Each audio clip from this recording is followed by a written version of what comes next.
Call to order this meeting La séance est ouverte. sociale des sciences et de la technologie. I'm Art Eggleton. Je m'appelle Art Eggleton. Je suis président du comité et je demanderai à mes collègues de se présenter en commençant par ma gauche. Chantal Petitclerc, Québec, vice-présidente du comité. Tony Dean de l'Ontario. Marie-Françoise Mégy du Québec, de Montréal. Nancy Greenrain de Colombie-Britannique. Judith Seidman de Montréal et vice-présidente. Roselyne Poirier, Nouveau-Brunswick. Aujourd'hui, nous poursuivrons notre étude du mandat d'adoption au Canada après la guerre pour les mères célibataires. C'est notre deuxième réunion sur ce sujet. Nous avons entendu hier des mères et des représentants d'organisations d'adoption liées à l'adoption hier soir, et ainsi que des adoptés. Mais aujourd'hui, nous entendrons l'Australie. Pourquoi? Parce que l'Australie, elle a aussi connu la même expérience et a publié un rapport sur son expérience. Il s'agit d'un rapport sur les pratiques d'adoption forcée. Ce rapport a été publié en février 2012. Je suis heureux d'accueillir la présidence de ce comité, la sénatrice Rachel Seward, présidente du comité de référence des affaires communautaires pour l'enquête sur les adoptions forcées, Sénat de l'Australie. Alors bonjour, Madame la sénatrice, car c'est le matin chez vous, le matin du 22. Ici, nous sommes à l'après-midi du 21. Le 21 est une journée importante pour ce rapport. C'est la date des excuses. Et donc, nous sommes heureux de vous accueillir. Allez-y, je crois qu'il faut savoir que vous avez des remarques liminaires. Oui, effectivement, merci. Cette enquête a été des plus importantes pour nous. Et oui, nous sommes le 22. Hier, le 21 était le 5e anniversaire des excuses présentées aux mères et aux enfants adoptés. Certaines des recommandations issues du rapport ont été mises en œuvre, mais la plupart ne l'ont pas été, malheureusement. Je serai très brève, puisque vous avez le rapport sous la main.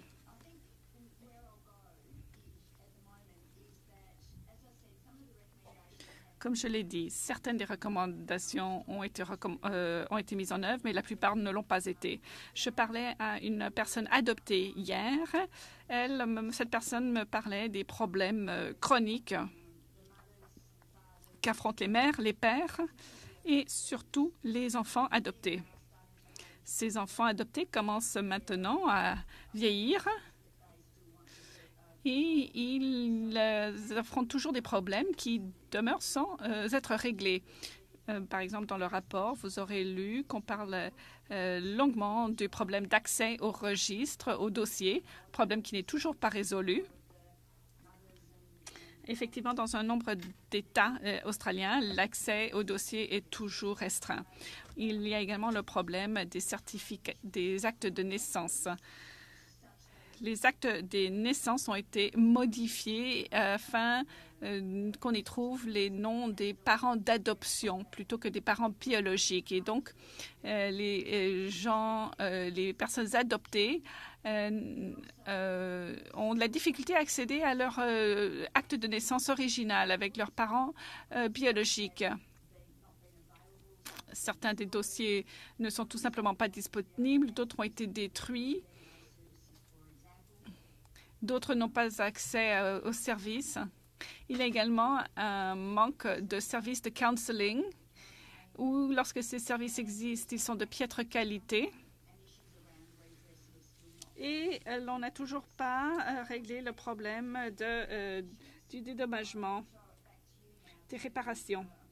Voilà certains des problèmes que l'on affronte. Et maintenant, je serai très heureuse de répondre à vos questions. Et si je n'ai pas de réponse immédiate, j'en prends bien bonne note. Très bien, je me permettrai de poser la première question. Votre problème semble très semblable au nôtre. Au Canada, nous avons des provinces. L'Australie a des États.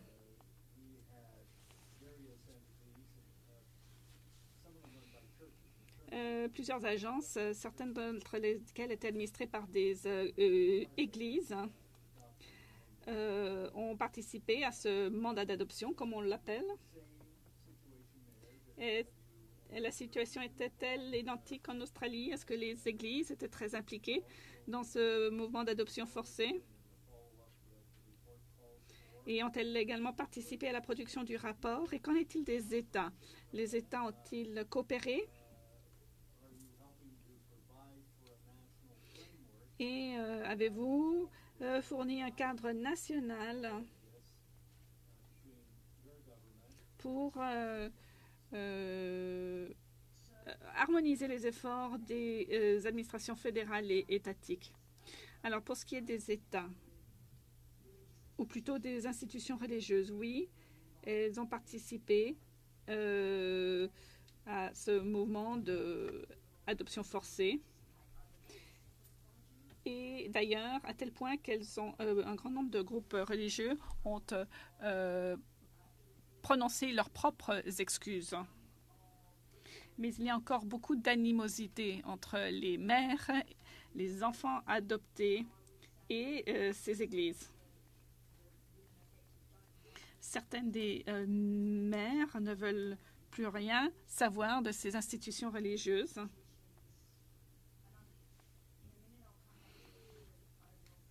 Bon, et je reviendrai tout à l'heure à une explication du cadre, du contexte de l'époque. Mais certains des enfants adoptés et des mères ne veulent plus rien savoir de l'Église. Donc, on offre alors, même si les églises offrent des services de counseling et des services de soutien, les mères et les enfants adoptés ne se prévalent pas de ces services. Ils souhaitent des services indépendants des églises. Mais au même moment où les adoptions forcées avaient lieu, l'Australie connaissait également un grand nombre de migrations d'enfants. Donc, un grand nombre d'enfants migraient du Royaume-Uni. Ces enfants avaient souffert au sein d'institutions en Angleterre comme en Australie. Ces enfants sont arrivés en Australie. Ils ont été placés au sein d'institutions où ils ont beaucoup souffert. Et donc, à tel point d'ailleurs que l'on a créé une commission d'enquête royale sur les agressions sexuelles de ces enfants. Et l'année dernière, ils ont publié un rapport épais. Et il y aura également des excuses officielles présentées à ces enfants migrants.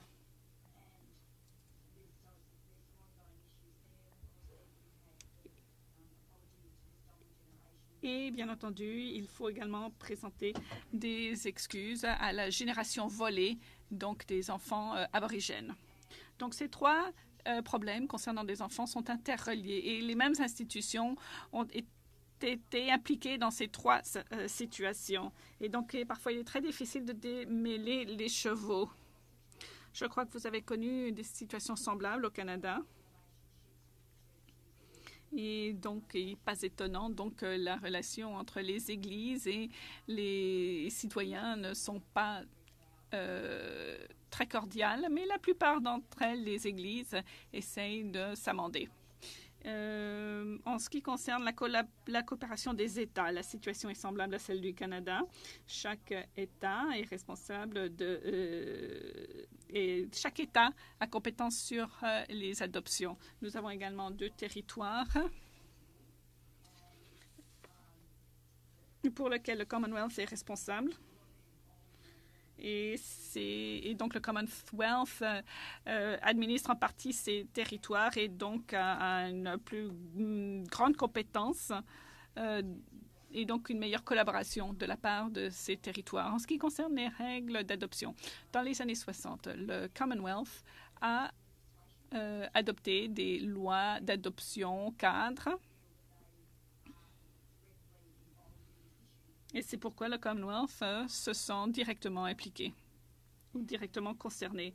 Ceci dit, le Commonwealth ne peut pas obliger les États à mettre en œuvre des lois cadres. Et l'adoption devient à nouveau un grand problème en Australie. Les adoptions ont chuté dans les années 70. lorsque l'on a adopté un modèle de sécurité sociale. Et donc, après l'adoption de ce régime de sécurité sociale, les adoptions ont chuté fortement. Mais maintenant, l'adoption est à nouveau un sujet de l'heure. La ministre, ce matin, disait qu'elle voulait modifier les lois concernant l'adoption, ce qui ouvre la plaie pour un grand nombre de personnes. Merci. Alors, passons maintenant au vice-présidente, en commençant par la sénatrice Petitclerc. Thank you so very much for being. Merci beaucoup, Madame Seward, de votre présence si tôt le matin.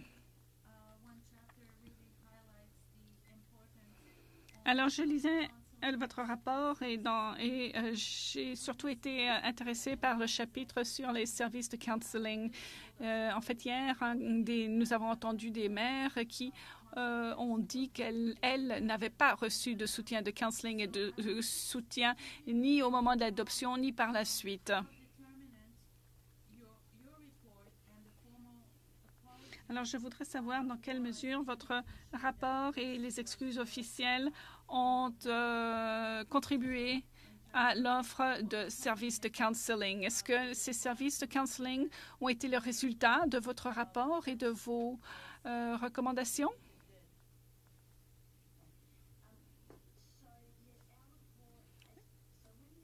Alors, lorsque les excuses ont été présentées, elles se sont accompagnées d'un train de mesures. Ces mesures incluaient des services, divers services. Elles n'incluaient pas de réparation, mais elles incluaient des services de counseling et de soutien.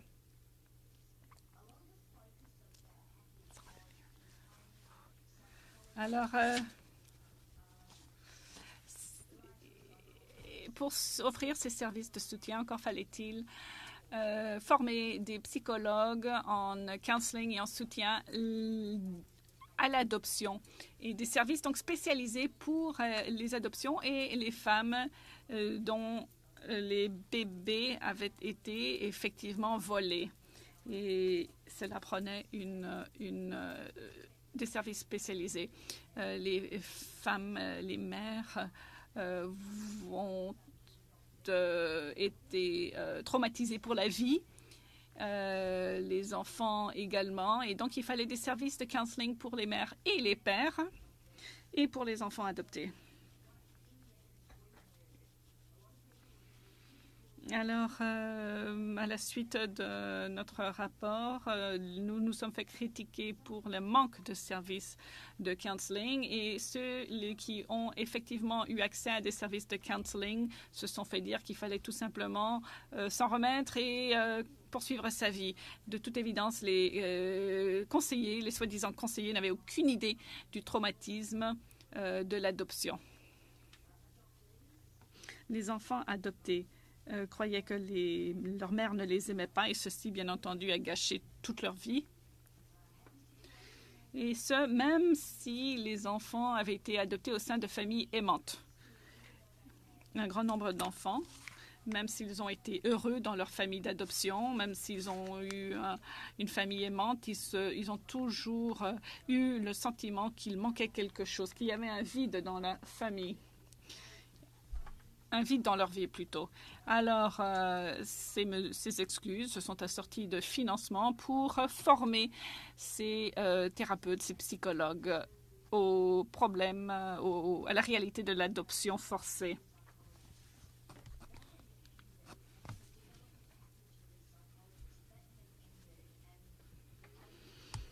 Alors, ce financement est maintenant épuisé, les formations ont pris fin et maintenant on se plaint qu'il n'y a pas de formation permanente pour les psychologues nus. Et de toute façon, cette formation n'est pas obligatoire. Les psychologues ne sont pas obligés de suivre cette formation.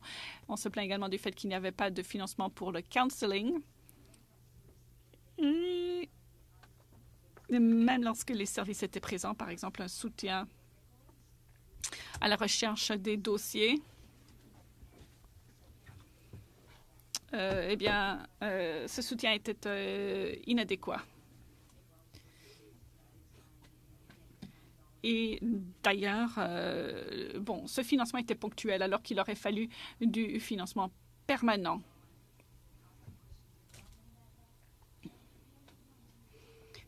Par ailleurs, bon, les gens se plaignent, disent à juste titre qu'on ne règle pas un problème grâce à une séance ou deux. Il faut un plus grand nombre de séances, voire des séances permanentes tout au long de la vie. Et d'autant plus que maintenant, les gens vieillissent, les parents comme les enfants, et ils ont été traumatisés par leur interaction préalable avec les institutions. Et maintenant, ils se méfient des institutions.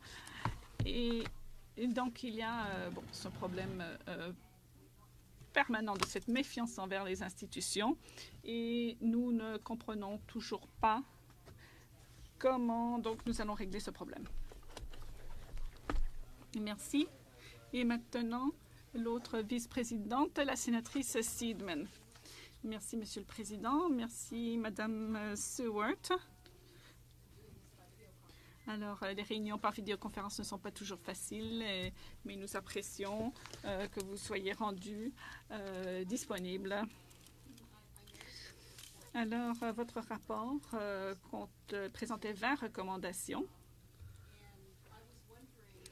Je me demandais, enfin, je sais que le gouvernement s'est dit d'accord avec ces recommandations, mais je voudrais savoir si toutes ces recommandations ont été mises en œuvre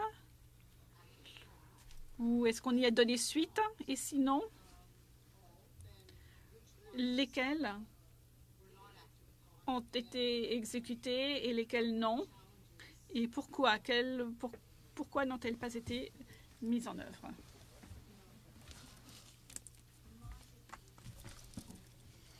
En effet, ce ne sont pas toutes les recommandations qui ont été mises en œuvre. Certaines l'ont été pleinement.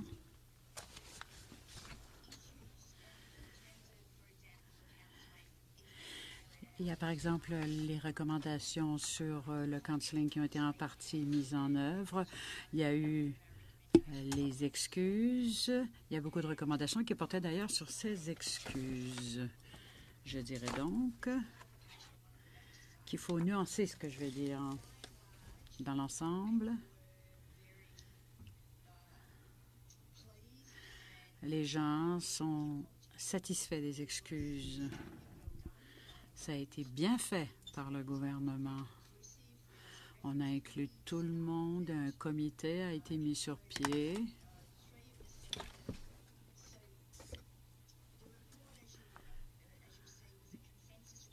Le rapport était un rapport dégagé par consensus entre le gouvernement, la coalition libérale, les SOs, tout le monde était d'accord.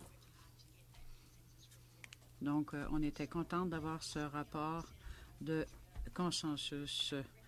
On a mis sur pied donc un comité pour préparer les excuses et la documentation y afférente, même si on n'avait pas eu accès à la documentation.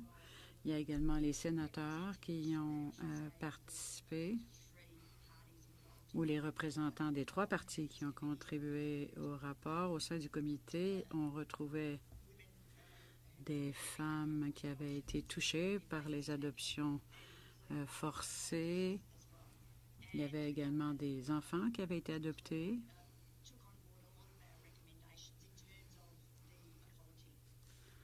Donc, on était satisfait du rapport. Le problème avec les excuses, c'est qu'il y a eu des problèmes d'ordre politique. On a contesté quelque chose du premier ministre et donc ça n'a pas fait les manchettes comme prévu. Les excuses étaient très touchantes. On a bien procédé. On a payé pour que les gens viennent à Canberra pour entendre personnellement les excuses. On a déployé beaucoup d'efforts pour bien s'y prendre. Il y avait des services de counseling qui étaient offerts mais on n'a pas appliqué dans son entièreté la recommandation. On a prévu du financement pour les services de retrouvailles pour que les gens puissent trouver les dossiers.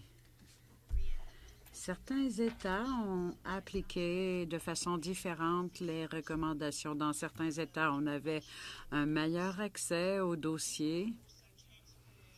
Il y a des gens ou des bébés qui avaient été transférés hors de l'État. C'était donc plus difficile dans ces cas-là, car les dossiers étaient dans un autre État. Des bébés des États de l'Ouest ont été transférés dans l'Est, donc c'était difficile de retrouver les dossiers. Il y a des cas où on n'a pas encore trouvé les certificats de naissance. Les lois sur l'adoption n'ont pas été modifiées dans certains cas. Et les États n'ont pas beaucoup parlé, en fait. N'ont pas parlé de recours. Il y a des États qui n'ont pas offert de recours.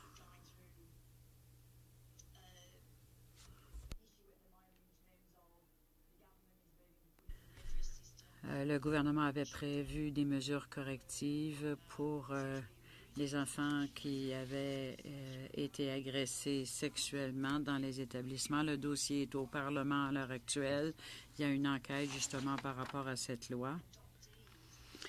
Certains enfants adoptés ont été institutionnalisés à l'époque. Donc, il faut également s'occuper de ce dossier. Vous savez peut-être que certains des enfants se sont retrouvés dans ces établissements. On a entendu des témoignages de mauvais traitements dans ces établissements. Donc, il y aura des recours pour ces personnes, mais pas pour ces personnes qui n'ont pas été agressées sexuellement, mais qui ont reçu d'autres types de mauvais traitements dans les institutions ou établissements. Il y a des personnes adoptées qui ont été touchées, des mères qui ont été touchées à vie, et ces personnes-là n'ont pas été compensées. Donc, c'est un peu tout azimut. Naturellement, les recommandations ne sont pas exécutoires. Donc, on n'a pas prévu d'autres mécanismes. Il faut que le public continue de faire pression auprès des institutions parlementaires pour que les organismes parlementaires mettent en œuvre les recommandations.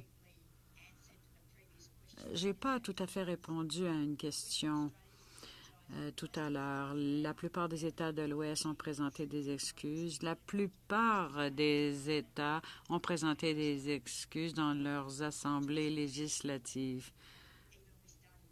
Il y en a même qui avaient présenté des excuses avant le début de l'enquête. Est-ce que cela répond à votre question? Bien, c'est un bon départ. Une autre petite question de suivi, si vous me le permettez. La première recommandation, c'était la mise en œuvre d'un cadre national pour bien cerner les conséquences. Est-ce que ce cadre national existe? Non, pas encore. OK, merci. Sénatrice Poirier. Merci, Monsieur le Président. Merci d'être avec nous aujourd'hui. J'ai quelques questions à vous poser. La première, suivant la réaction du gouvernement en 2013, on avait promis qu'il y aurait du financement.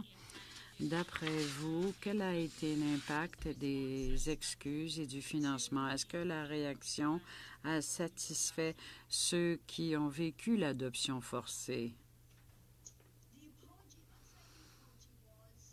L'excuse, en fait, a été acceptée, mais il y avait beaucoup de charges émotives dans la salle à l'époque.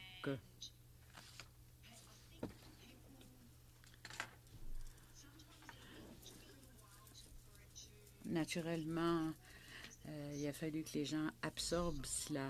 Ça faisait tellement d'années qu'ils luttaient pour que le national s'en occupe.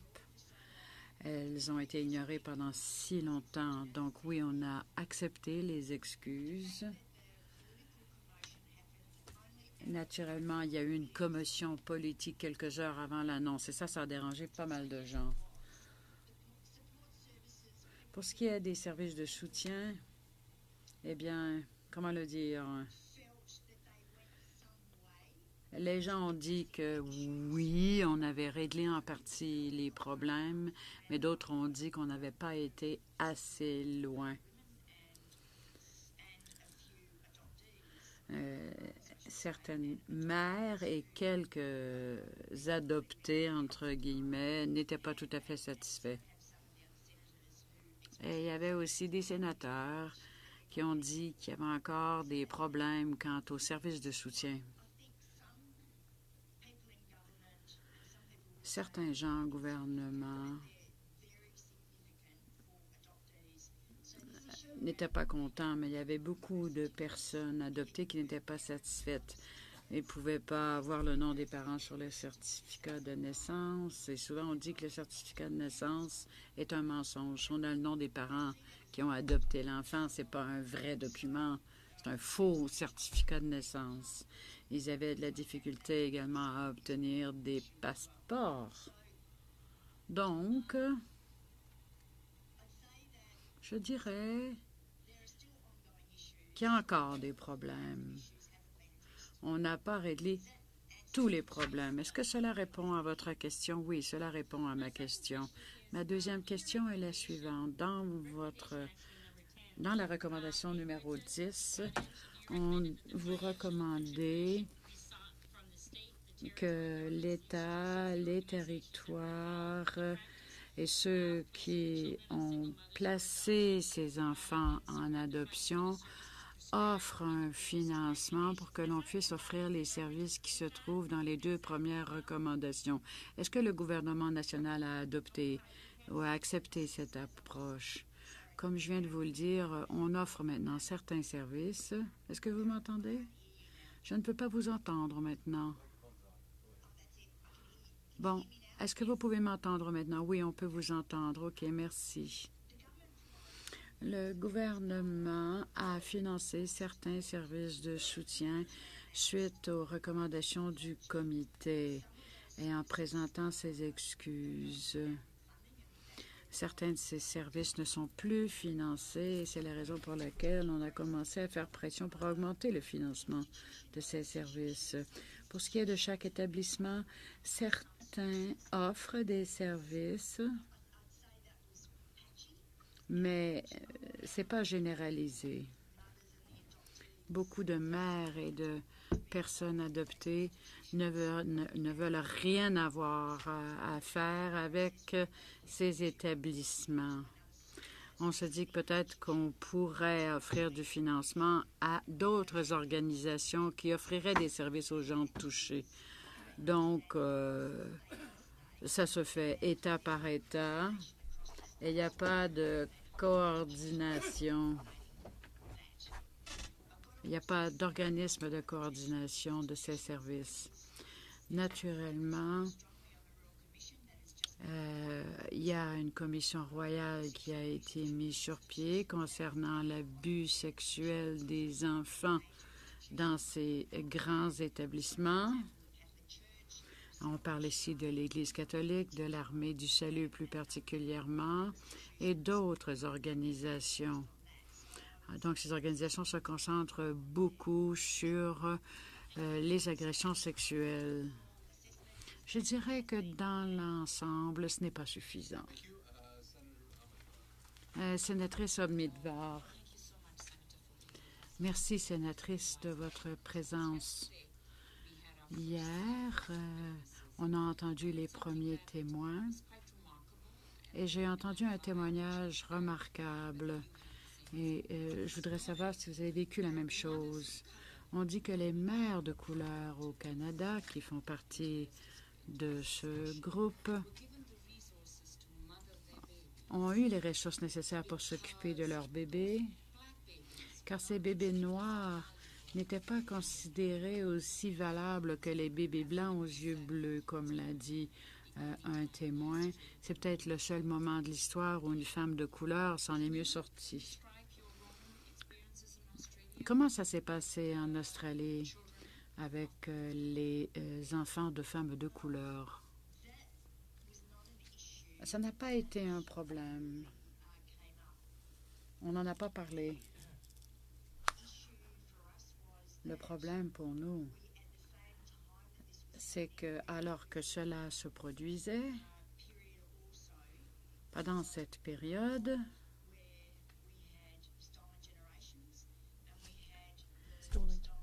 il y avait la génération qu'on appelle la génération des rapts d'enfants aborigènes. Et ces enfants étaient adoptés par des familles de Blancs.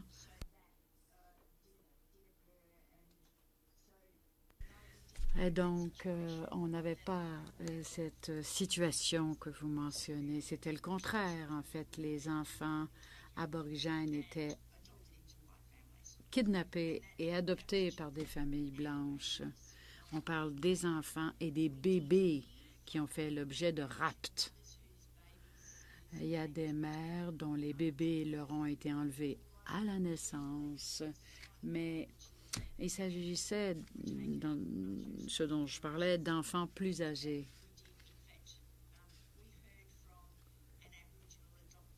Il y a une personne aborigène adoptée qui a été adoptée en Écosse. Elle est revenue au pays, mais elle a grandi à l'extérieur de sa culture et ça a beaucoup touché sa vie. Mais la situation que vous avez décrite n'a pas vraiment eu lieu en Australie. Je parle de l'Australie occidentale, car il y a beaucoup d'enfants qui ont été enlevés pendant cette période qu'on appelle la génération des rapts. Je reviens encore aux recommandations de votre rapport. Il y a eu, comme vous nous l'avez dit, une exposition. Vous vouliez organiser une exposition. Dites-moi, est-ce que le public a été bien sensibilisé?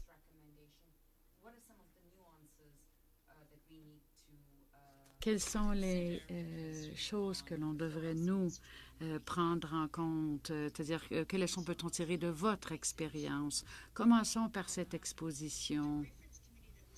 Le comité qui a été mis sur pied afin de préparer les excuses a été consulté par rapport à cette exposition. On parlait tout d'abord des archives nationales et l'exposition, donc, était une bonne chose. Mais on a entendu des plaintes. C'était une exposition itinérante en Australie et il y a un groupe de mères qui n'ont pas aimé l'exposition. Mais dans l'ensemble, la majorité des mères et des personnes adoptées ont bien aimé cette exposition. Cela a attiré l'attention des médias, pas autant qu'on aurait voulu, mais il y a eu une certaine couverture médiatique.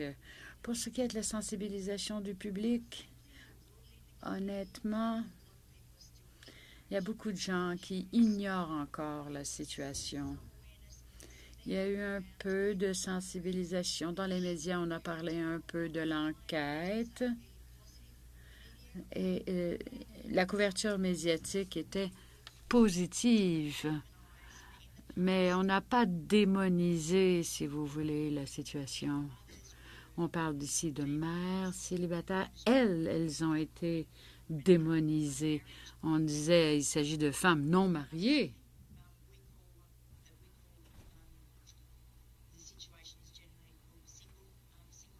Donc, c'est une situation qui touche les mères célibataires.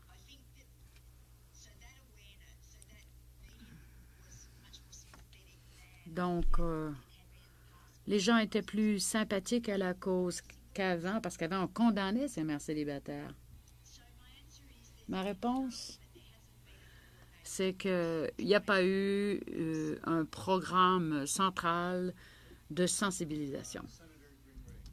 Sénatrice Greenring, merci de votre comparution ici aujourd'hui. Merci de nous parler de votre expérience. Dans votre allocution d'ouverture, vous avez mentionné qu'un manuel avait été rédigé pour les psychologues et que vous vous disiez que les psychologues n'avaient pas lu ce manuel. Est-ce qu'on peut avoir accès à ce manuel ici au Canada?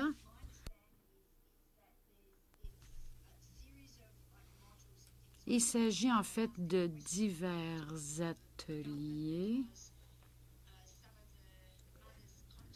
Certaines mères m'ont contacté et m'ont fait part de leurs préoccupations quant à ce programme de financement, car le financement s'est tari. Et finalement, on se dit que ce programme restera sur les tablettes. Donc, ils font pression sur le gouvernement pour le faire, pour le réactiver à nouveau.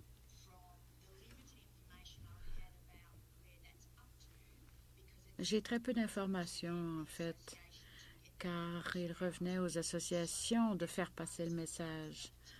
Les mères, surtout, sont préoccupées. Elles disent qu'on ne donne pas suite à ce programme.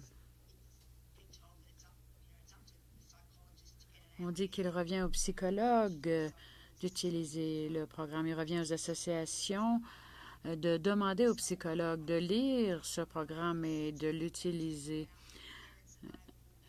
Je vous dirai si c'est disponible, car ce n'est pas encore un document public. Oui, ce serait fort utile pour nous, car si ça a été financé et rédigé, s'il s'agit d'un document de formation pour ceux qui offrent des conseils aux personnes qui ont été traumatisées, ce serait fort utile pour nous de le consulter, car nos cultures sont assez semblables que ça pourrait nous être utile. J'ai une deuxième question. Oui, effectivement, il y a un grand nombre de similarités entre notre situation et la vôtre. Donc, effectivement, je pense que ça vous serait très utile. D'accord. Alors, mon autre question est la suivante. Au Canada, les statistiques sur les naissances, les morts, les mariages sont tenues par les provinces. Il n'existe pas de base de données nationale des décès et naissances. On dirait que la situation est semblable en Australie. Et lorsqu'il y a une adoption interétatique, y a-t-il obligation de partage d'informations entre les États?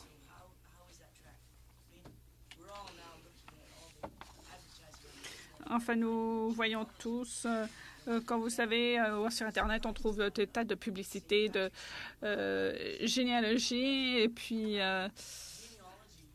la généalogie est effectivement populaire et on s'attend à ce que la généalogie fasse objet de statistiques. Alors, qu'en est-il des statistiques nationales et étatiques en Australie? Oui, alors, effectivement, dans notre enquête, le problème de la cueillette et du partage des données a été soulevé encore et encore. Alors, vous allez entendre Daryl tout à l'heure.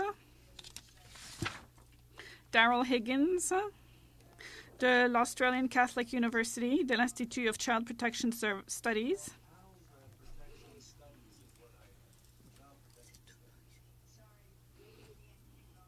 Oui, désolé, je me suis trompée quant à son acronyme. Mais Daryl Higgins était très utile.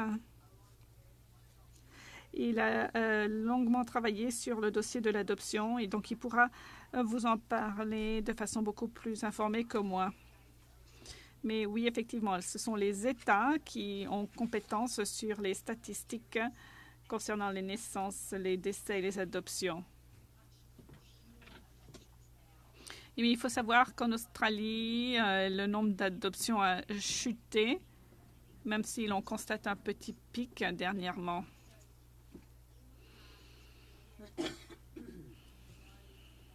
Par le passé, il n'y a pas eu d'obligation de partage de données entre les États.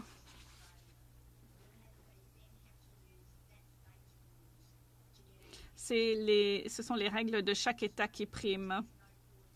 Et il n'y a nulle coordination entre les États, ni maintenant, ni auparavant.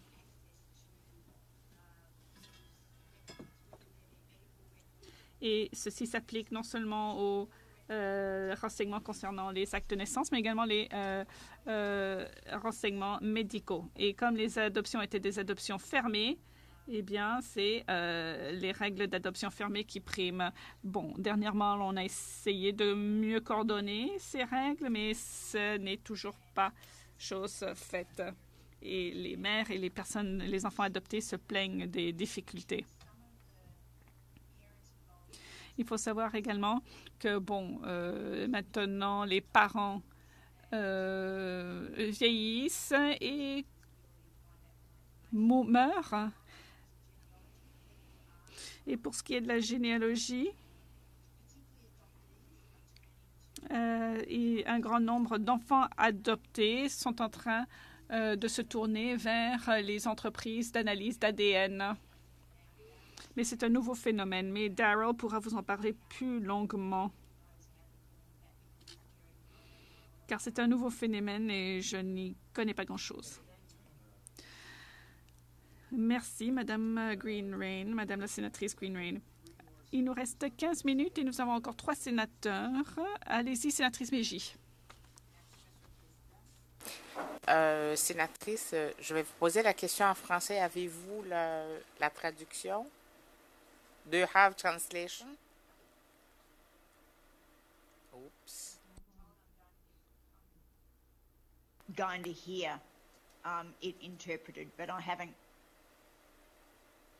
Hello? Yes, you don't have translation? Vous n'avez pas les services d'interprétation? Ma question concerne l'adoption internationale actuelle. Je sais que maintenant, nous n'avons plus la démonisation des mères célibataires. On a évolué. On n'a plus l'adoption forcée, mais il y a encore l'adoption internationale. Donc, est-ce que vous voyez que la publication de vos recommandations pourrait aider aux différentes politiques qu'on peut appliquer maintenant à l'adoption internationale? Parce que l'adoption se fait maintenant, mais plus tard, on peut encore avoir des comebacks des enfants ou des parents. Y aurait-il un impact ou ça peut servir de leçon pour les politiques d'adoption actuellement?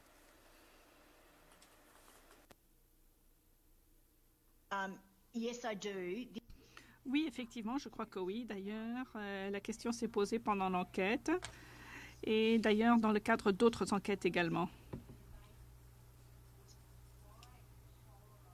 En fait, c'était un débat polarisant concernant les adoptions en général. Un grand nombre de personnes touchées par ces vieilles pratiques étaient anti-adoption et estimaient que les adoptions devraient être illégales, tandis que d'autres, notamment les couples infertiles, estimaient qu'il fallait absolument maintenir les adoptions. Et ensuite, il y avait le parti des enfants qui cherchaient un foyer. Alors, en ce qui concerne les adoptions internationales, tout ce débat a été exacerbé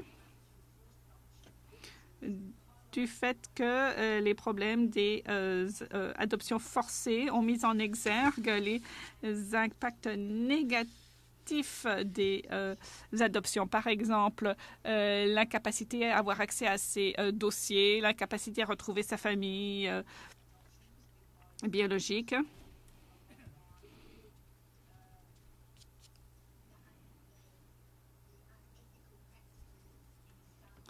Et en Australie, nous savons que certains pays ont des pratiques très peu éthiques où certains pays donc donnent en adoption des enfants qui ne sont pas réellement des orphelins.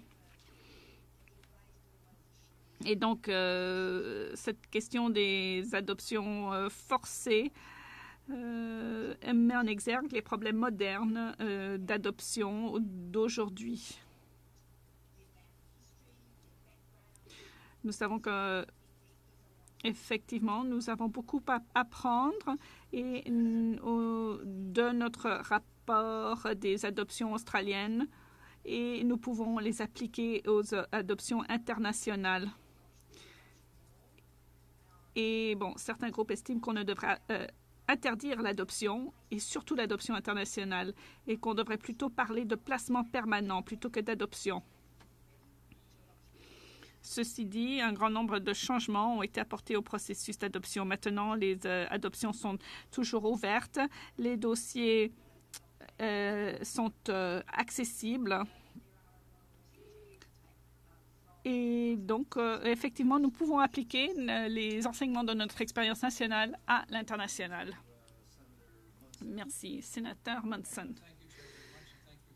Merci, Monsieur le Président. Et merci à Madame la sénatrice Seward.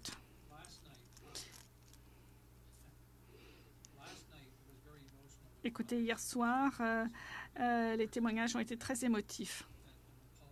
Et tout le monde est d'accord pour dire que des excuses s'imposent. Or, sur les 20 recommandations de votre rapport, 7 concernent des excuses, les 7 premières d'ailleurs. Et j'étais tout particulièrement été interpellée par la recommandation numéro 6, que je cite, « Le comité recommande que des excuses officielles soient toujours assorties d'engagements envers des mesures concrètes de réparation. » Qu'est-ce que sont des mesures de réparation, à votre avis? Et comment devrions-nous les appliquer ici, si on adopte cette recommandation pour notre rapport? Bon, alors, lorsque nous avons entendu nos témoins ici en Australie, notamment les maires, il est devenu clair qu'il fallait non seulement des excuses, mais également des gestes concrets. Et notre recherche nous permettait de conclure que des excuses non accompagnées d'actions concrètes ferait plus de mal que de bien.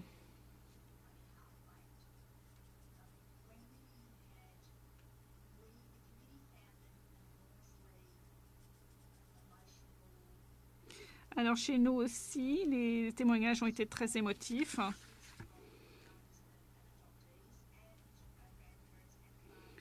Y compris les témoignages des grands-parents et des pères. Nous avons beaucoup parlé des mères, mais n'oublions pas qu'il y a des pères aussi. Les pères ont souvent été traumatisés également. Et donc, nous avions des conseillers, des counselors dans la salle. Dans la salle également, en dehors de la salle, qu'on pouvait aller voir immédiatement afin d'éviter de retraumatiser ou de traumatiser à nouveau les témoins, car certaines des mères n'en avaient jamais parlé auparavant. C'était la première fois qu'elles parlaient de leur expérience. Maintenant, ce qui concerne les mesures concrètes, elles sont impératives. C'est pourquoi l'on a annoncé des mesures en même temps que les excuses, et elles incluent des services de counseling, des services de soutien.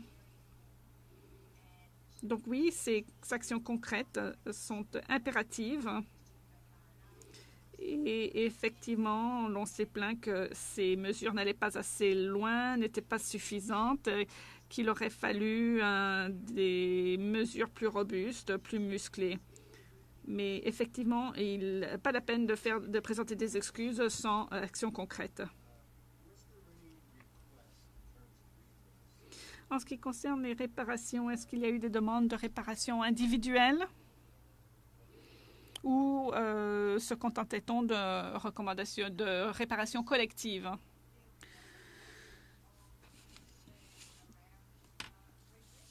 Oui, effectivement, on a longuement parlé des réparations. On a dit que bon, les personnes touchées auraient dû recevoir des réparations financières, mais c'était une question très sensible, très épineuse.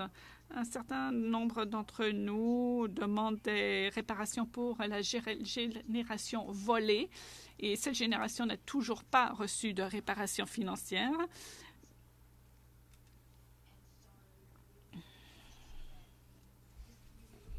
Et nous en étions très conscients. Et c'est pourquoi nous encourageons les États et le Commonwealth d'en parler et d'en débattre. Certains États avaient mis en place une esquisse de réparation, par exemple l'Australie occidentale. Mais ces réparations concernaient surtout les cas de sévices. Donc, il fallait que les enfants adoptés aient résidé dans des institutions où ils étaient violentés. Ensuite, un nouveau gouvernement est arrivé au pouvoir et ces réparations ont été retranchées et amputées de moitié, ce qui a été catastrophique parce que cela a traumatisé à nouveau les victimes. Donc, la leçon est la suivante. Si vous mettez en place des mesures de réparation, assurez-vous qu'elles soient assez robustes et ne faites pas marche arrière ou ne changez pas de cap en cours de route. Merci, c'est très intéressant. J'aimerais vous en parler plus longuement, mais malheureusement, nous ne pouvons pas. Il faut passer à la sénatrice Bernard. Merci, Monsieur le Président, et merci, Madame la sénatrice. Vous avez déjà répondu à ma question en réponse au sénateur Munson. Cela concerne les pères. Hier soir, l'on a constaté que l'on avait très peu parlé de l'expérience des pères. Bon, et je suis sensible au contexte plus large des services aux enfants. Nous savons que, typiquement, les pères ne sont pas concernés par ces services. Alors, je me demandais ce que vous avez fait pour entendre la voix des pères biologiques. Bon, eh bien, premièrement, je pense que Darryl pourra mieux vous renseigner. C'est lui qui a les statistiques. Mais il est vrai que nous avons eu une majorité écrasante de mères que de pères comme témoins. Mais donc, nous avions pourtant fait un grand battage médiatique pour solliciter des témoignages. Et donc, nous avions sollicité les organisations non gouvernementales et les organisations de soutien aux mères. Enfin, c'est un soutien aux parents, mais dans les faits, c'était surtout aux mères.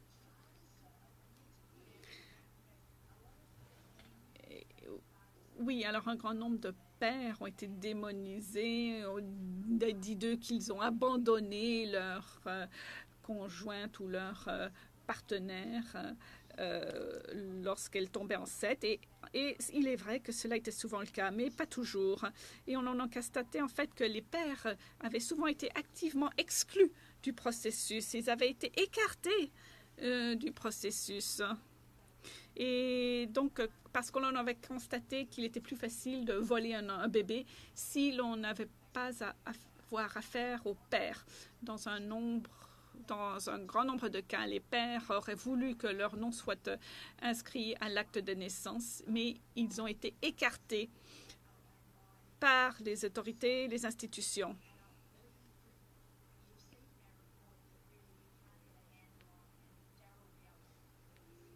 Là encore, Darryl pourra mieux vous renseigner. Mais à l'époque, nous n'avons pas pu savoir combien d'adoptions forcées ont réellement eu lieu en Australie. Nous ne savons pas les chiffres exacts et donc nous n'avons certainement pas de statistiques sur les pères. Mais non, effectivement, ce n'est pas vrai que les pères ne voulaient jamais être impliqués dans le processus. Non, ce n'était pas vrai. Un grand nombre de pères auraient voulu être impliqués, mais ils ont été écartés et ils en ont grandement souffert.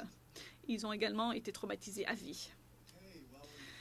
Très bien, alors nous avons atteint la fin de la première heure de cette séance, malheureusement, car nous aurions aimé vous poser d'autres questions, Madame la sénatrice, mais merci infiniment de votre disponibilité. Bravo pour votre excellent travail de 2012.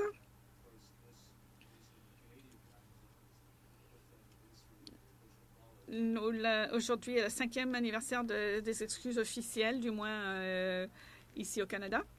Alors, merci d'être si matinal pour vous rendre disponible. Et effectivement, nous allons attendre maintenant Daryl Higgins et nous allons pouvoir lui poser nos questions. Merci une fois de plus, Madame la sénatrice.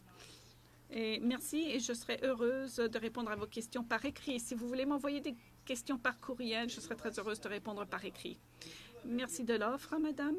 Et si vous avez d'autres informations, par exemple, pour compléter votre réponse à la sénatrice Green-Rain, veuillez envoyer toute information supplémentaire à notre greffière. Merci beaucoup. Merci, au revoir. Chers collègues, nous ferons une petite pause de 5 minutes, le temps d'organiser 2 autres vidéoconférences. En effet, cette séance est à 100% vidéoconférence. Donc, nous avons un intervenant de Melbourne et un autre de l'Université de la Colombie-Britannique. Et donc, nous ferons une petite pause de 4-5 minutes.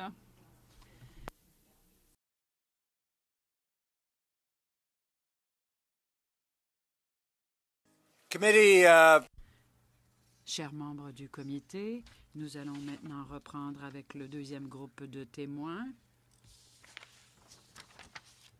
J'attire votre attention que c'est en vidéoconférence. On a le professeur Daryl Higgins, Institute of Child Protection Studies, Australian Catholic University de Melbourne. Il a eu beaucoup à faire avec ce rapport dont on vient de parler pendant 1 heure avec la sénatrice Siewert. La sénatrice Siewert a parlé de vous à quelques reprises, M. Higgins, et nous a dit que vous pourriez répondre à certaines de nos questions. Nous accueillons également de notre propre pays, de la Colombie-Britannique, Véronica Strongborg, historienne et conseillère historique, professeure émérite à l'Université de la Colombie-Britannique. Bienvenue à vous deux. Et dans le cas de Melbourne, je dirais bonjour. À Victoria, bon début d'après-midi. Ici, c'est le 21 mars, alors que c'est le 22 à Melbourne, en Australie. Bienvenue à vous deux. Je vais commencer avec le professeur Higgins, si vous avez une allocution d'ouverture. Report about your role, and then Vous allez nous parler de votre rôle. after Professor. Ensuite, après avoir entendu Mme Véronica Strongborg, on donnera la parole au sénateur pour la période de questions-réponses.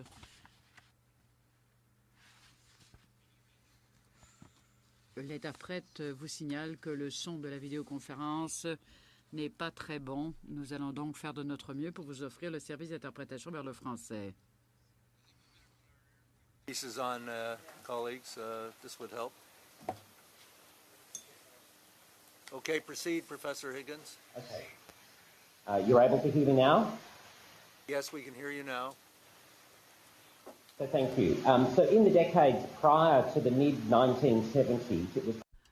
Donc, dans la décennie avant les années 70, il arrivait souvent en Australie que les bébés, les jeunes et les femmes soient adoptés.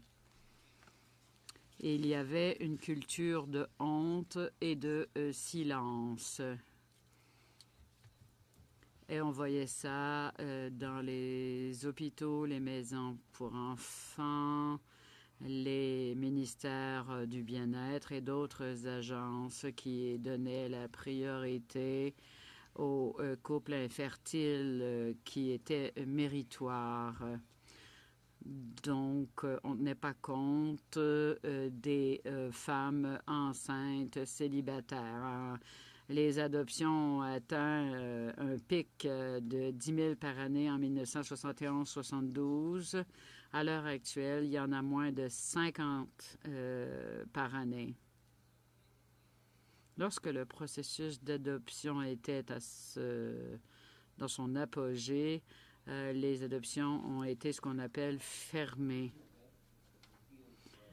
on ne pouvait plus avoir accès au certificat de naissance d'origine. On modifiait le certificat pour établir un lien identitaire entre l'enfant et sa famille d'adoption. Les mères ne savaient pas quelles étaient les familles adoptives. On a modifié la loi. Aujourd'hui, on a accès à ces informations.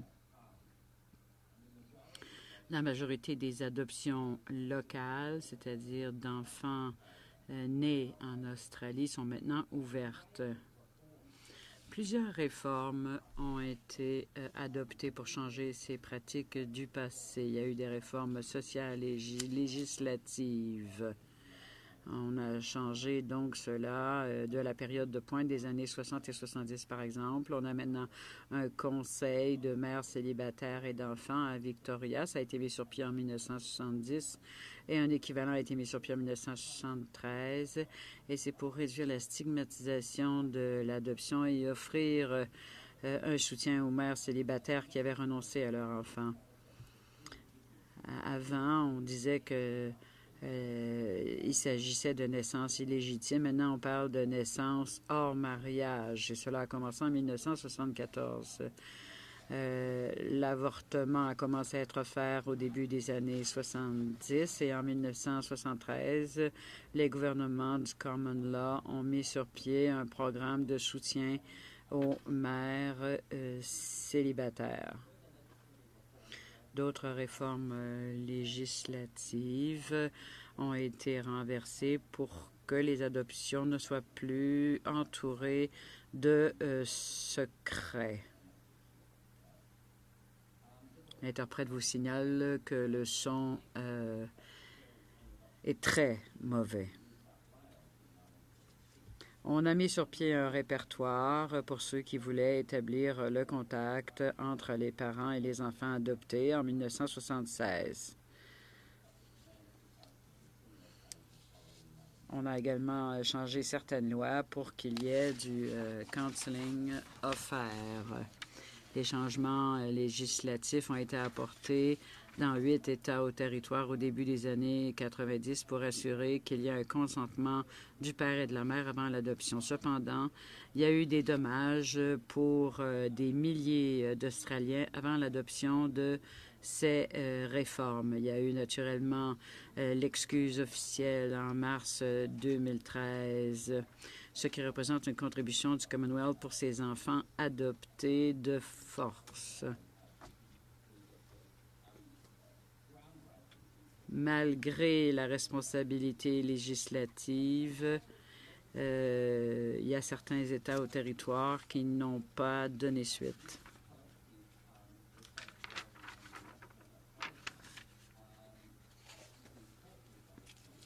Les excuses sont importantes. When my role came in as a researcher, I was asked, first of all, to look at what the state... L'interprète regrette, mais nous devons temporairement interrompre le service dû à la mauvaise qualité du son. Merci. ...that an experience of forced adoption had on their lives. And I concluded in that initial report that we didn't have an adequate evidence base on which to base policy. And so on June 4th, 2010, the Community and Disability Services... Alors, le 4 juin 2010, le Community and Disability Services Ministers Conference annonçait que les ministres s'étaient entendus sur le lancement d'une étude de recherche conjointe nationale sur l'adoption fermée et ses effets. Et cette étude serait menée par la Australian Institute of Family Studies. Cette étude s'est axée sur les besoins actuels en services et soutien et elle a été conçue pour produire des données sur la façon d'améliorer les services pour les personnes touchées par les pratiques d'adoption forcée et fermée.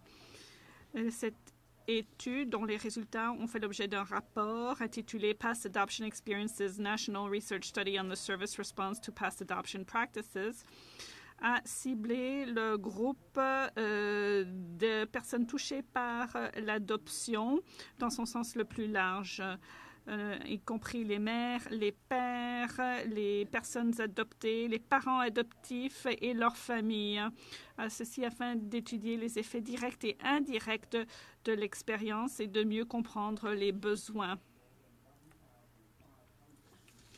Plus de 1500 personnes en Australie ont participé à cette étude, dont 823 personnes qui avaient été adoptées, donc 823 adultes qui avaient été adoptés comme enfants, 505 mères, 94 parents adoptifs, 94 membres de famille et 12 pères. De plus, nous avons également sondé 58 fournisseurs de services sur leur point de vue sur les besoins et services actuels.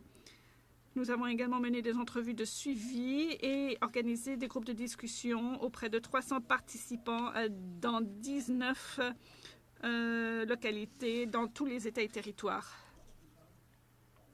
L'un des avantages de cette étude était qu'elle a offert une voix nationale cohérente de tous les participants. Alors, nous avons tiré des leçons de cette expérience sur les pratiques d'adoption passées et ces leçons sont applicables aujourd'hui encore dans le cadre de l'adoption actuelle et dans le cadre des reproductions assistées.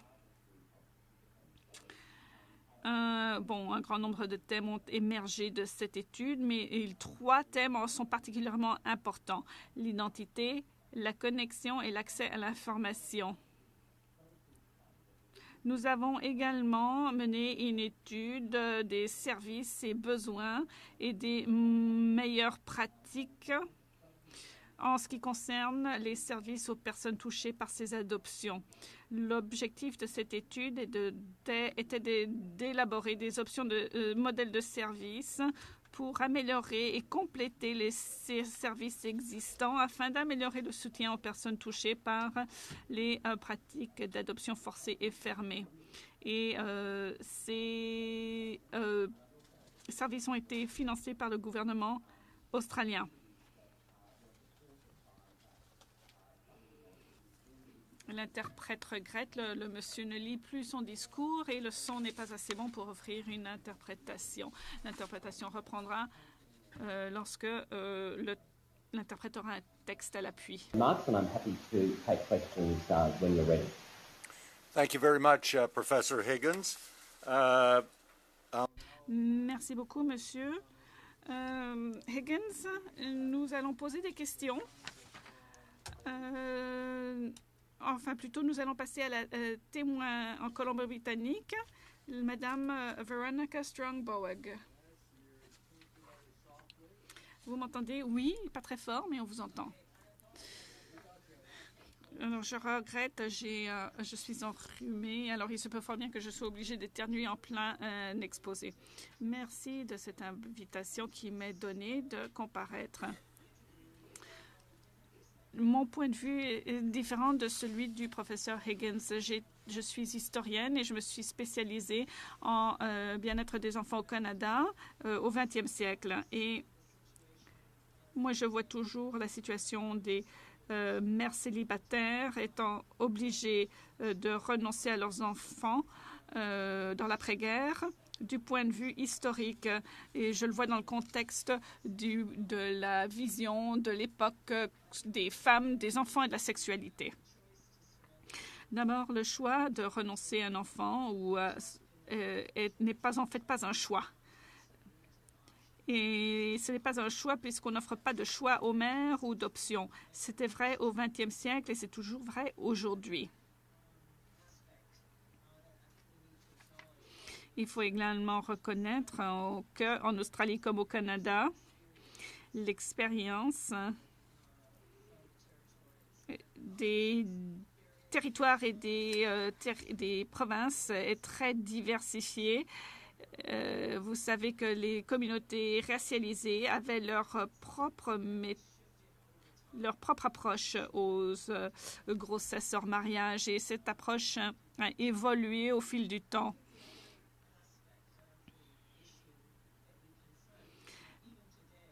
Autre aspect du problème qui est toujours en vigueur aujourd'hui et que la représentation trompeuse et l'ignorance était très fréquente dans les histoires familiales et les documents officiels. J'ai dépouillé tous les dossiers de toutes les provinces et territoires entre 1860 à 1900. Et bref, les données sont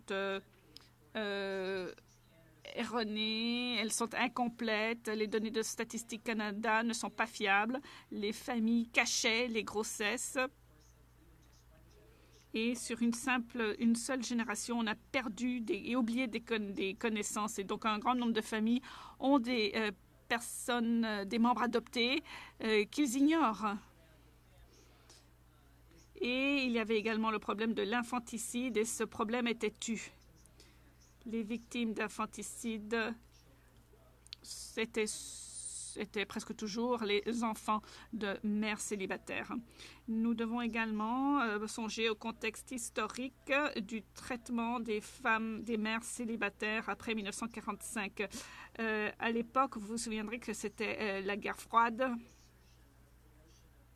Et l'on voyait donc la réaffirmation de la notion qu'un enfant n'a pas de prix. Et la maternité était perçue sous un angle sentimental. Et donc, les mères célibataires de la classe moyenne qui étaient blanches et leurs enfants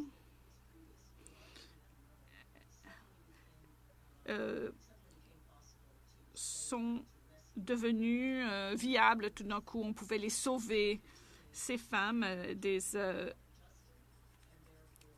souvent des adolescentes, étaient perçues comme étant psychologiquement mal ajustées et l'on pensait qu'on pouvait les socialiser afin de faire d'elles de meilleures mères et épouses. Bon, ceci n'était pas le cas pour les femmes racialisées qui n'étaient pas blanches ou de la classe moyenne, malheureusement. Mais n'oublions pas qu'à l'époque, dans les années 40, la grossesse était encore une condition dangereuse pour les mères comme pour leurs enfants. Il y avait encore une forte mortalité maternelle et infantile, surtout pour les femmes célibataires et leurs enfants.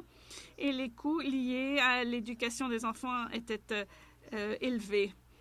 Et c'était un problème, c'était une réalité dont étaient très sensibles les familles et les mères. Donc, le phénomène donc, des mères célibataires dans l'après-guerre est un phénomène où les enfants et les mères ont été trimballés de droite et de gauche.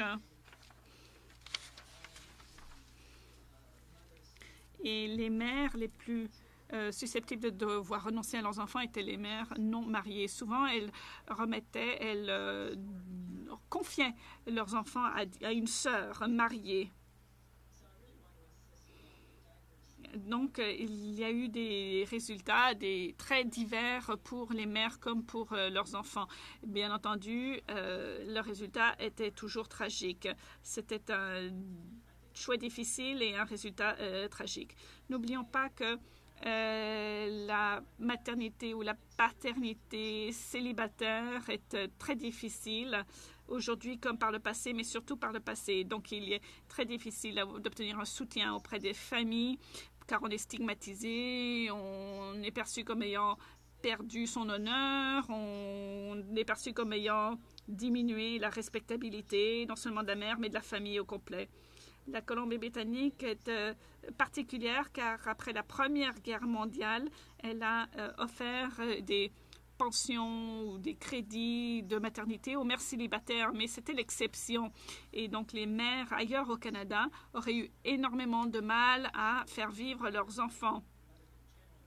Donc, la maternité célibataire était dangereuse pour les mères et pour leurs familles. Et n'oublions pas que pas toutes les femmes et toutes les filles voulaient tomber enceintes et voulaient être mères et pouvaient être de bonnes mères. Effectivement, nous savons que des enfants ont été violentés au sein de familles, de leur famille, même dans les familles relativement aisées. Alors, la monoparentalité est stigmatisée du fait de la volonté de contrôler la sexualité des femmes et la consolidation du mariage hétérosexuel. Et c'est pourquoi on refuse d'appuyer la contraception, les avortements. Et souvent, donc, il y avait un cercle de déni. Donc, bref, en 1980, alors les familles de toutes les classes sociales craignaient de perdre leur respectabilité et d'avoir à demander des ressources supplémentaires. Un rapport de 91 conclut en effet que et je cite, près de 80% des mères célibataires de Nouvelle-Écosse reçoivent et continuent de recevoir de l'aide de leur famille pour les soins aux enfants. Les résultats peuvent être tragiques. Une enfant de 5 ans de la Colombie-Britannique, fille d'une jeune mère célibataire dont la famille et les voisins s'échangeaient la garde si souvent qu'elle sentait bien sûr n'avoir aucun lieu d'appartenance et se comportait en conséquence et qui était une fugueuse avérée, était une victime typique. Alors, la spécialiste ontarienne au travail social, Cyril Greenland, a constaté une vulnérabilité particulière. Comme au Royaume-Uni et aux États-Unis, les mères de la province qui agressaient leurs enfants avaient généralement été des pupilles de l'État, dépressives, tombées enceintes à l'adolescence, que des hommes adultes avaient brutalisés ou abandonnés et qui étaient marginalisés sur le plan économique. Alors, les mères célibataires et les refuges après la Deuxième Guerre mondiale. Alors, ces refuges pour femmes célibataires étaient un phénomène du XXe siècle associé aux églises.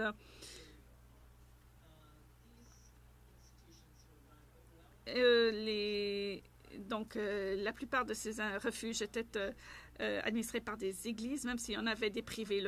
Mais ceux liés aux églises étaient moins chers. Et ça n'avait rien à voir avec les écoles résidentielles pour les enfants autochtones, mais ils étaient quand même pas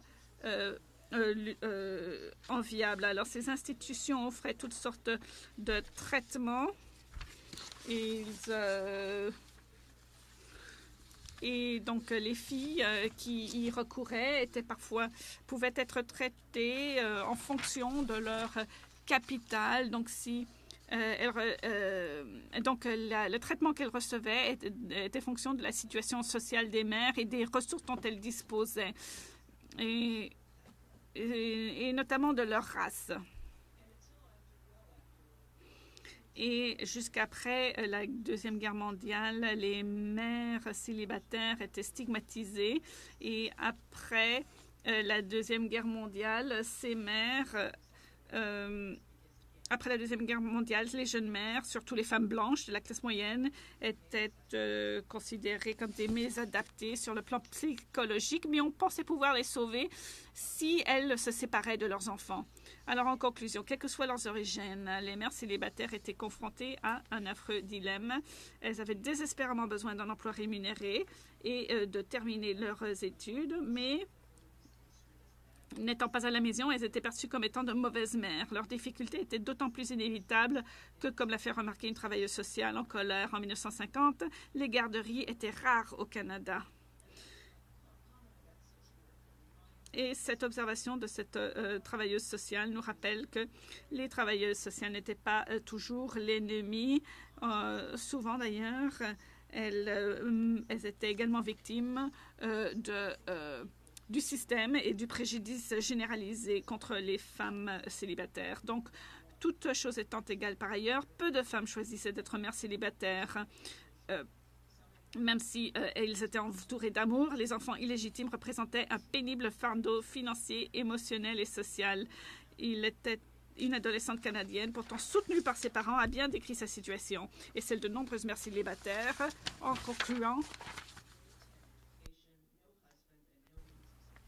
j'ai renoncé à mon enfant, non pas parce que je le voulais vraiment, mais parce que je savais que ce serait mieux pour lui. Je n'avais que 15 ans, j'étais en 10e année d'études, je n'avais pas de moyens, pas de mari et pas de moyens financiers.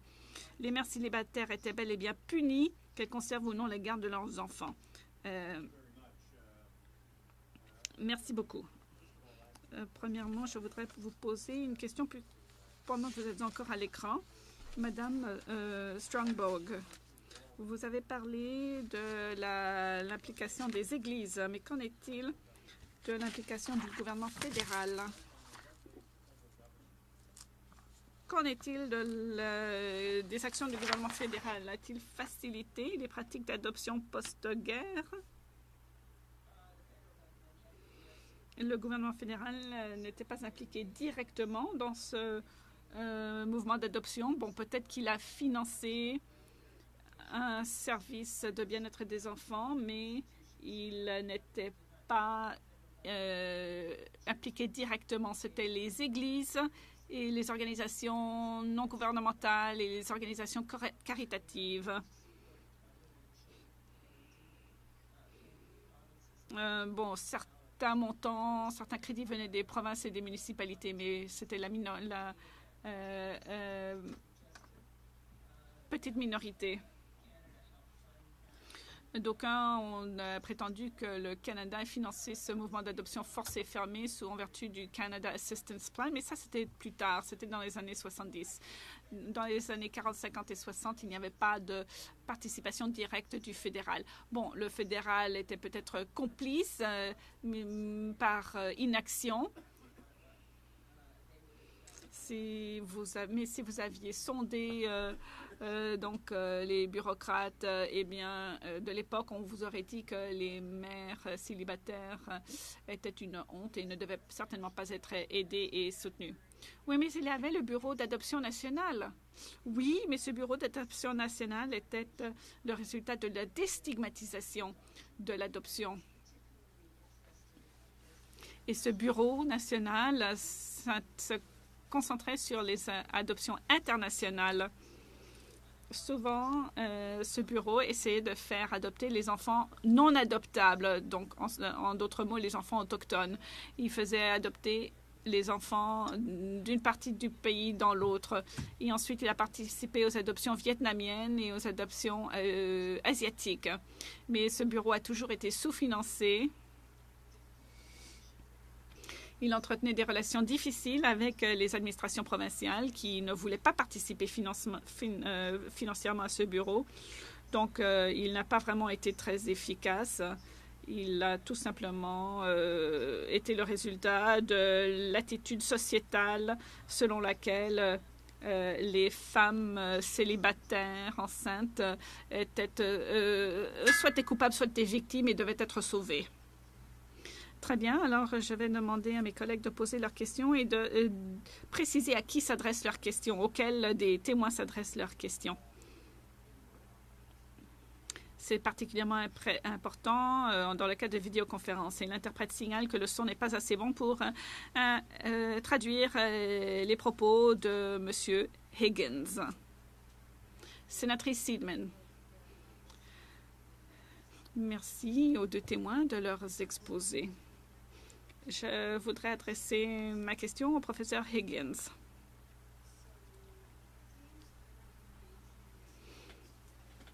Alors, vous avez parlé des thèmes, des recommandations de l'étude du Sénat australien. Ce rapport s'axe sur les réparations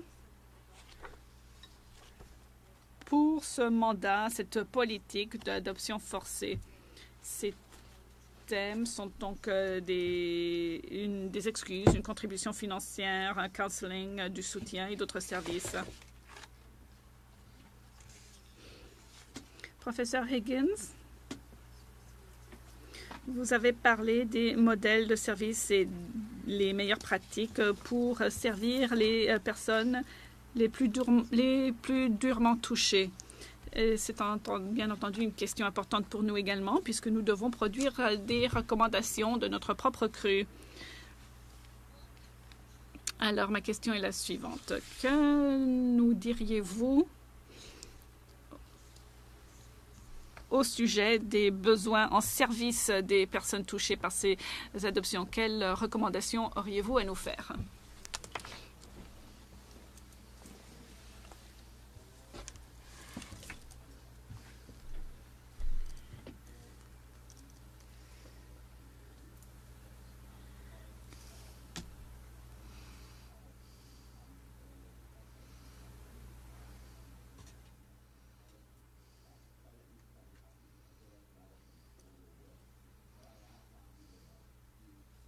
key needs are that each of those groups talked about, but particularly the mothers. There is very strong representation from mothers about the trauma that they had experienced and what would help them. Les propos sont inaudibles pour l'interprète. Merci. Was the report was being done in the context that the National Apology Implementation Working Group had already been advised that there was $11.5 million available, which is not a large amount of money. It's a very small amount of money. So my job in conducting the scoping study was not to paint, blue skies, let's do all the bells and whistles. It was saying, in the context of very constrained resources, how can we get the most effective service response? So one of the key principles that I outlined was, where are the ways that people who are experiencing trauma might already be able to get services, but there are obstacles, either because they don't feel as though, and this was an important theme from the research, they don't feel as though they're going to be believed. They have to tell their own story and be the expert in their own situation. But health professionals who are already funded in a whole range of ways. So I'm talking about, general practitioners in the medical field. We're talking about, mental health nurses. We're talking about psychologists. We're talking about psychiatrists, etc. They're already funded in their own way. So it wasn't like we needed more of them to be able to deal with this. What we needed was for them to be sensitive to the issue and to have practice models that fitted in with their own way of operating. So if you're already a clinician working within a psychiatric framework, how do you apply the understanding of what are the needs and issues faced by a mother in her 70s who maybe has had some contact but is no longer in a relationship with a son or daughter that she was separated from. So it was really about trying to identify what would be the best way of upskilling that workforce. And then the second thing was the issue of adoption-specific services. So there were a number of services run in each of the separate states and territories that often grew up very much from a peer support base, and it was about assisting with that process of making contact, dealing with the vetoes, supporting, reaching out, whether it be from a, adoptee to a mother or a father where they're aware of it. But those organisations also needed support. So that was sort of the second tranche of the model that I outlined, was how to best kind of support those agencies to do the job that they do, but recognising that they're only going to be dealing with a relatively small number when they're going through that process of finding, making contact, or just needing peer support. So I kind of held those two things in tension and tried to address recommendations that were about both the larger group of mainstream, mental health and support workers, while at the same time supporting that narrower group of specialists. I might just ask. Quel est le rôle premier du gouvernement fédéral? En Australie, vous parlez également du gouvernement fédéral? Non, on parle du Commonwealth. L'interprète vous signale qu'il nous est impossible de fournir l'interprétation étant donné la mauvaise qualité du son. Merci. Psychiatric services, psychological services, GPs and so forth are funded through grants from the Commonwealth Department of Health, even though they might then be administered at the state level, and there's a whole lot of arrangements, and of course a lot of people might see psychologists or psychiatrists privately, but there's still rebates through our national Medicare system. So the access to those services is already there. The biggest issue was the skill set. So what happened was, on the basis of my recommendations, there was a funding stream put out to do exactly what I said, build the capacity of those mainstream service providers. And so an organisation, it happened to be a professional body, it was the Australian Psychological Society, but it could have been anybody, won that tender, and what they did was they reached out to all of those different kind of mental health groups and created a really comprehensive package of education.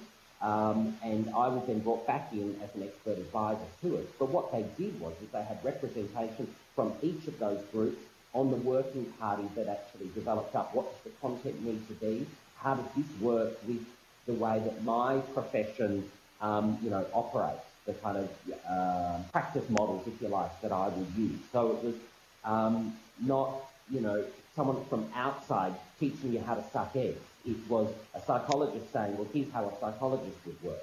It was, clinical social worker saying, here's how a clinical social worker would work. And these are the ways in which this additional information can be communicated and supported.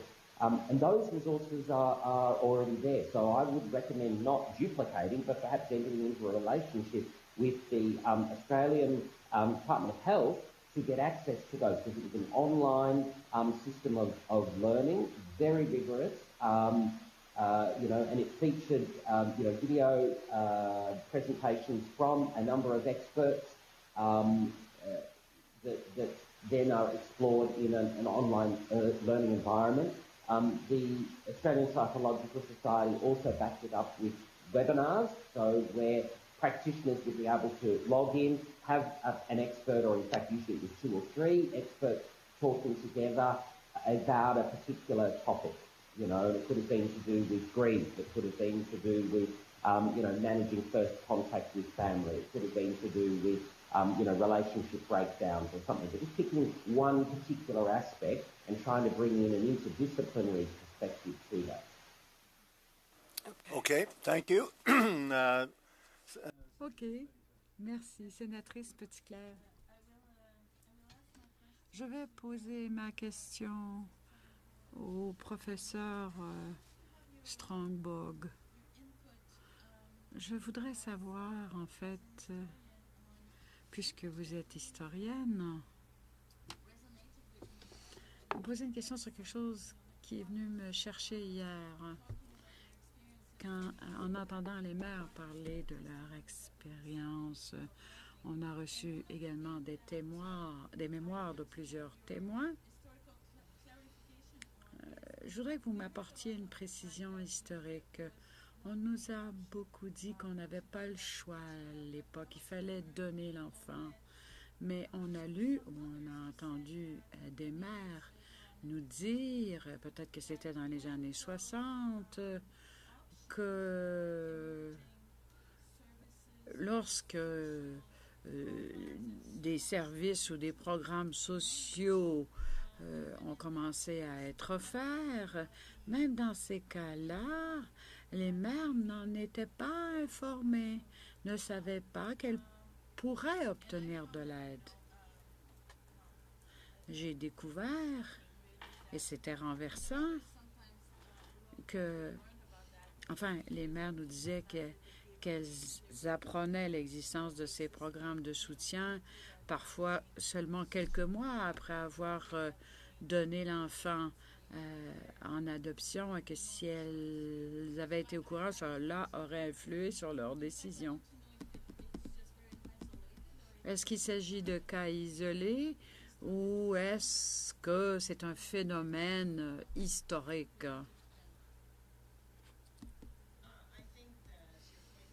Vous avez tout à fait raison de dire, comme l'ont dit vos témoins, qu'il y avait de nouveaux programmes à l'époque, mais des programmes sous-financés. C'était difficile de faire la demande de services. Les travailleurs sociaux étaient débordés. Et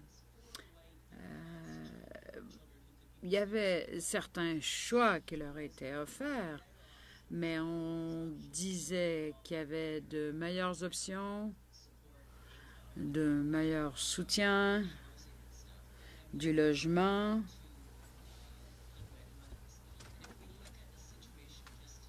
Regardons la situation aujourd'hui. Qu'est-ce qui arrive avec les enfants qui sont en maison d'accueil? Le système d'aide sociale est encore aujourd'hui sous-financé.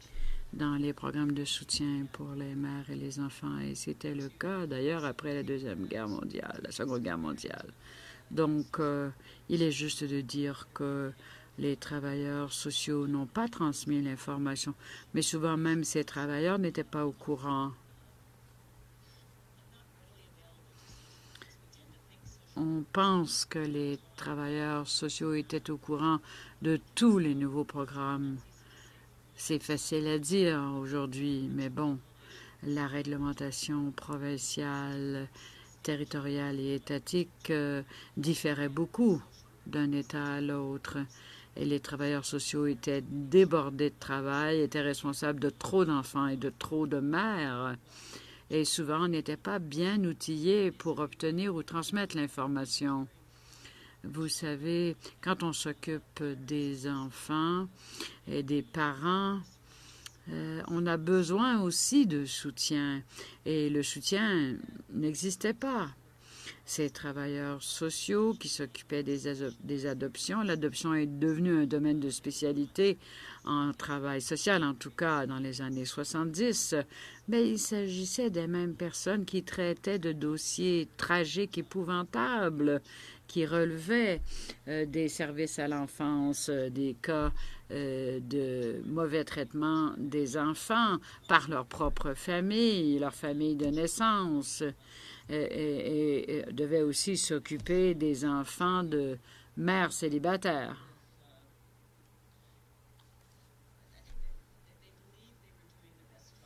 Les travailleurs avaient l'impression qu'elles faisaient ce qu'il y avait à faire pour les mères célibataires et leurs bébés.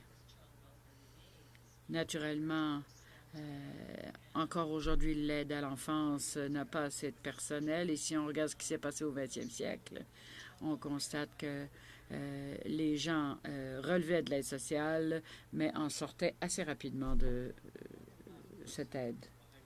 On va devoir dire au revoir au professeur Higgins. Il nous reste peu de temps et il y a eu des problèmes techniques avec le son. Il est devenu donc pratiquement impossible pour les interprètes d'interpréter vers le français et nous nous devons d'offrir le service dans les 2 langues officielles. Et donc, la mauvaise qualité du son nous empêchait d'offrir ce service. Si les membres du comité veulent poser une question au professeur Higgins, on pourrait lui envoyer par écrit, par courriel, et obtenir une réponse par courriel. Est-ce que cela vous conviendrait, professeur Higgins? Oui. Je vous remercie infiniment, professeur Higgins. Merci de votre témoignage aujourd'hui. Merci de nous avoir parlé de l'expérience australienne. Nous allons donc poursuivre. Nous allons vous dire au revoir et allons continuer pendant quelques minutes avec la professeure Veronica Strongbog. Sénatrice Bernard, il ne nous reste qu'un témoin. Je serai brève. Merci de votre présence. Hier soir, on nous a beaucoup parlé du travail social et du fait que souvent il y avait des pratiques injustes, non équitables. Vous nous avez dit à peu près la même chose aujourd'hui. Pourriez-vous nous formuler des suggestions, à savoir comment doit-on changer les programmes d'éducation en travail social pour que les travailleuses et travailleurs sociaux soient mieux préparés à faire face à ce genre de situation? Ça, c'est une composante ou une partie importante de la solution. Et ça pourrait pallier aux sacrifices qui ont été faits par le passé. C'est facile de pointer du doigt les travailleurs sociaux. On dit que c'est eux le problème plutôt que de dire qu'il s'agit d'un problème de société. Mais c'est quand même la société qui sous-finance l'aide à l'enfance, même aujourd'hui, comme c'était le cas par le passé. Regardons les programmes en travail social. Parlons de ces programmes. On a besoin de programmes où on aborde davantage la question de la racialisation, l'identité sexuelle,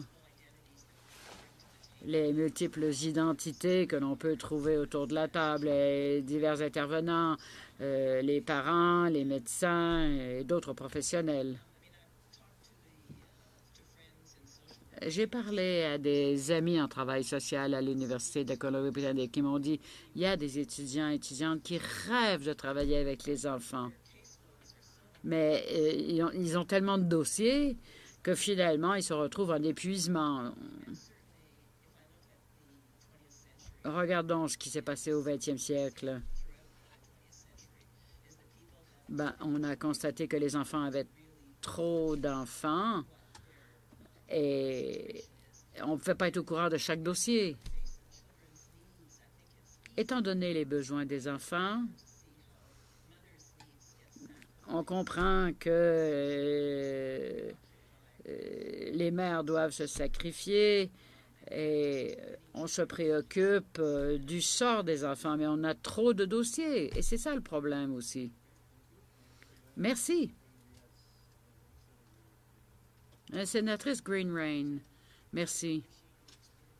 J'apprécie que vous ayez partagé avec nous votre expérience ou le fruit de vos recherches. C'est certain qu'il faut nous aussi présenter des excuses pour ces erreurs du passé. Mais on doit se tourner vers l'avenir. Il y a aujourd'hui des politiques d'adoption qui diffèrent d'une province à l'autre et qui diffèrent d'un territoire à l'autre. Pourriez-vous nous faire parvenir une recommandation et nous dire quelle serait la situation idéale pour les adoptions fermées ou ouvertes?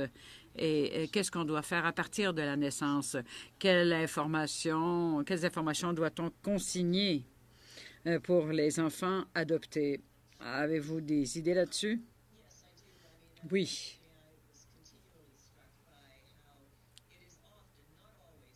Je me suis rendu compte qu'il est parfois préférable d'avoir une divulgation totale de l'information. Et lorsque l'enfant est assez âgé pour comprendre ce qui se passe, l'enfant devrait recevoir l'information. Tous les gouvernements devraient s'engager à cet égard et offrir du soutien aux enfants adoptés, ceux qui sont dans les familles d'accueil. Souvent, ces enfants se retrouvent en famille d'accueil. On devrait leur donner l'occasion de rencontrer leurs parents biologiques. Les gouvernements ont un rôle à jouer. Ça prendrait peut-être un guichet unique d'adoption au Canada. Vous savez, c'est très difficile d'avoir accès aux dossiers. C'est difficile pour les enfants adoptés qui deviennent même des adultes de trouver les renseignements dont ils ont besoin.